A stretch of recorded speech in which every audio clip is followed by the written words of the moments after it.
So now the people of Jannah are going to describe how these people who used to have light, they used to have light, they used to have faith. How did they lose it? How did they end up bankrupt on Judgment Day? And this ayah is particularly profound because then it will give us an insight into how does someone lose their Iman.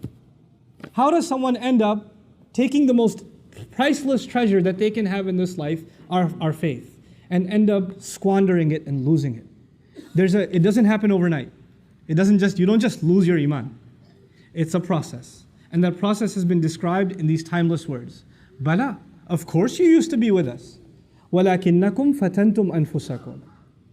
However, you put yourselves, I'll do a rough translation first and I'll explain. Number one, you put yourselves in fitna, you put yourselves in trial. Fatana in Arabic actually means to put something to the test. Fatana is also used when you test the purity of gold and you melt it and impurities come out.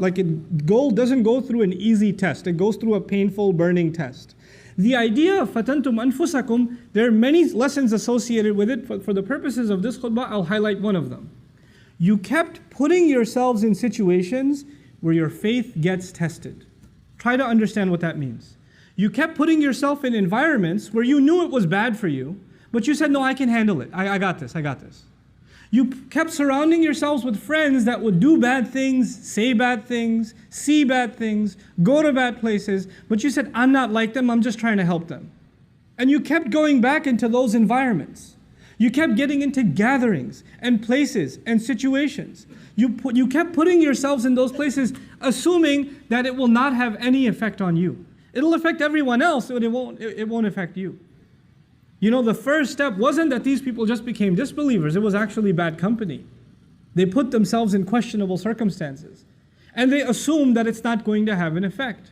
You know, when you are, I'll give you a silly example, but it'll get the point across. If people do a lot of cooking at home, especially if you're a desi household, you do a lot of cooking at home, the home smells like a lot of masala. But if you live there, you don't smell it. When somebody else walks in, especially if an Arab walks into your house, they feel like they're in some contaminated zone. It hits them really hard. But a couple of hours later, they're like, it's just oxygen now. You understand? When you first put yourself in a bad environment, you might feel it.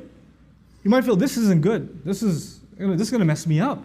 I don't think I should be here. Your heart will feel uncomfortable. But if you keep putting yourself in that situation over and over and over and over again, guess what? It doesn't bother you anymore. Somebody who smells, stands next to a smoker for the first time is coughing and their eyes are burning.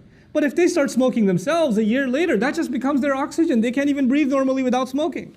It changes them altogether. The first problem was you surrounded yourselves in a bad environment. فَتَنْتُمْ أَنفُسَكُمْ.